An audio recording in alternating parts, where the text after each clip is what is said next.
So I'm here to talk to you a little bit about how to use the audio recording feature in GarageBand for poems, songs, and any kind of reading activities.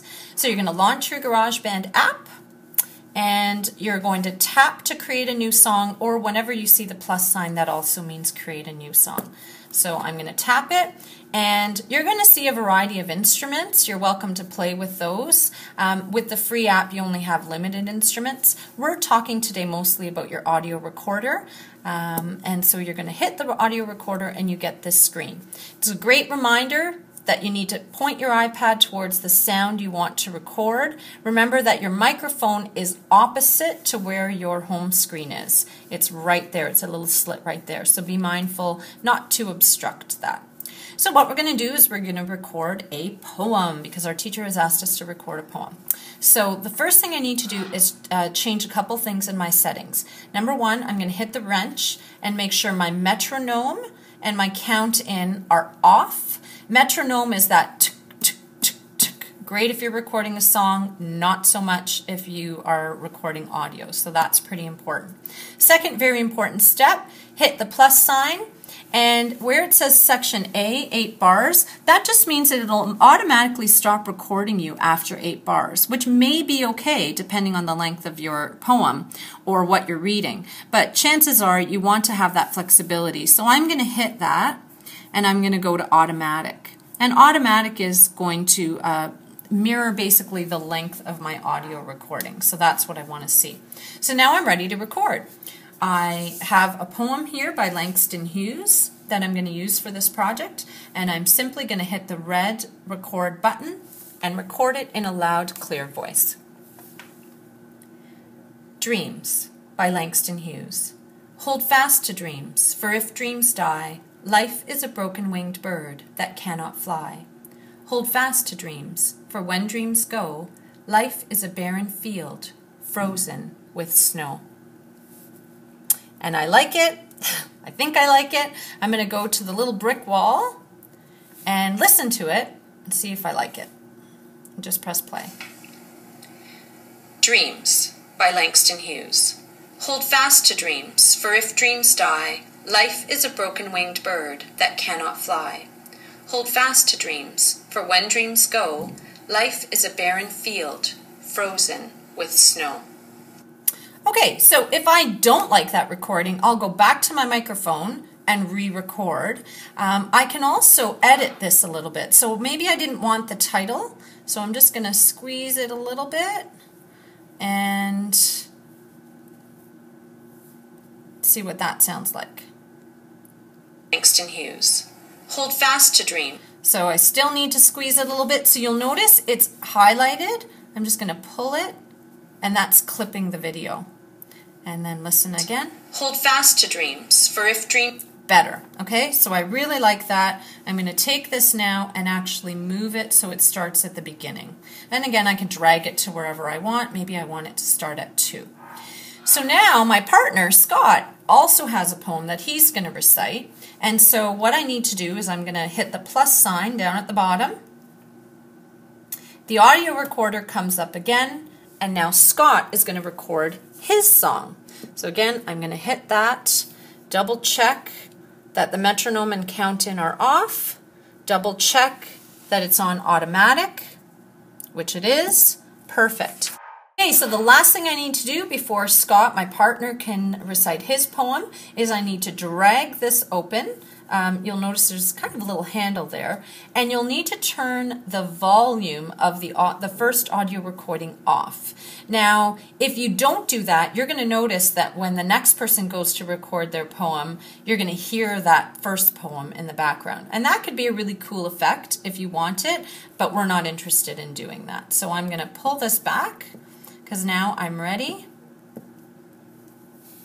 to add a recording. So really important to press the plus button, because if I hit that audio button again, it's going to go over my recording, and you definitely don't want that to happen because we like my recording. So I'm going to hit plus, hit audio recorder again, double check my settings, my metronome and count in are off. My selection is still on automatic, perfect. And now Scott is ready to record his poem by Langston Hughes. Harlem by Langston Hughes. What happens to a dream deferred? Does it dry up like a raisin in the sun, or fester like a sore and then run? Does it stink like rotten meat, or crust and sugar over like syrup sweet? Maybe it just sags like a heavy load, or does it explode? Awesome. There are lots of different effects if you choose to use one of them. We're just going to leave it as is. It stays dry and that's just normal.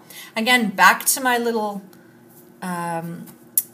brick wall, and now you'll notice there are two recordings. So in order to hear mine and his, I'll have to remember to bring the volume back up of mine and go back. I'm going to pull this back and see what it sounds like.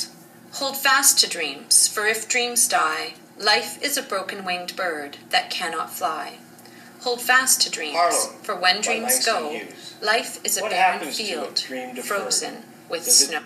So you'll notice that coincidentally, they overlap over one another, and you can play with it, right? So again, you're going to select it, you're going to move it if you want one to stop when the other goes, or if there's a moment where you really think it works well to overlap them, just move that and you're going to play with it. Your last step, and again, if you had other group members, you can go plus, or another recording, you can go plus and add another recording. But the last step is to add some music to it.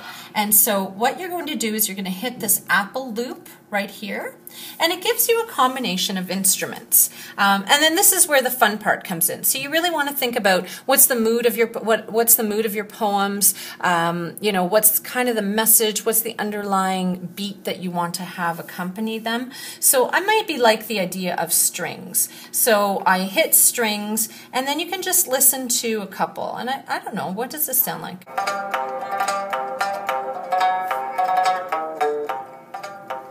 I don't know, that sounds neat. I really like that. So what I'm going to do is I'm going to take this and just drag it. And you'll notice then that it comes into your audio recording. And you can move it wherever you want. You can have it start, and then right at the beginning, and then we begin with the song, and then Scott's version comes in. Let's see what that sounds like. Hold fast to dreams, for if dreams die, life is a broken-winged bird that cannot fly. Hold fast to dreams, for when dreams go, life is a barren field, frozen with... That sounds pretty neat. If I want to continue to add layers to it, I would just continue to add Apple loops. Okay? Your other option, if you are a musician, is you can actually go plus and maybe record something on your own on a guitar or on a keyboard or on drums. Okay, and then it will continue to add, whatever you do there will continue to add here. If you're creating your own music, it will show up in green, and your Apple loops will show up in blue. Your Apple loops are copyright free, so you're welcome to use them and you're not infringing on any kind of copyright. So you're done creating your creation. When you love it, you're going to hit My Songs. And don't worry, you can always edit it. So I can go back and we're not done and, you know, class is over and we want to go again. We can add whatever we want. And it will continue to add to My Songs, okay? But when I hit My Songs, it'll save it and it'll go here into your, basically onto your iPad. All right, so now I want to actually submit my song to my teacher. So I'm going to hit My Song, because everyone's going to have My Song. And I'm going to put Jen and Scott. And we're handing it in to Miss Smith. So I think it might be important to put down Smith as well. All right, done. And now you have named your song. In order to get it off your iPad, you're going to hit select, and when it jiggles, you're going to isolate it, and you're going to hit the little share icon up there. And you could send it by email, but depending on how long it is, it may say the file is too big to send by email. So what I like to do is go open in. I've already given it a name. I'm going to hit share. It exports the song. And I'm going to open in my Google Drive. because as you know, at York Catholic, we all have Google Drive accounts. And all I have to do is hit upload, and it will upload into my drive. It's taking a couple of minutes because it's a fairly big audio file. But once it's done, you'll notice that that's an audio file because it has a little icon of an audio. And in order to share it, you're going to go to your I, which is information, and you are going to share it with your teacher. Okay, so just say my teacher's name was Fred Smith. I would put his email there, and then I would hit select, and then he will have access to your audio file. And that's as easy as it is.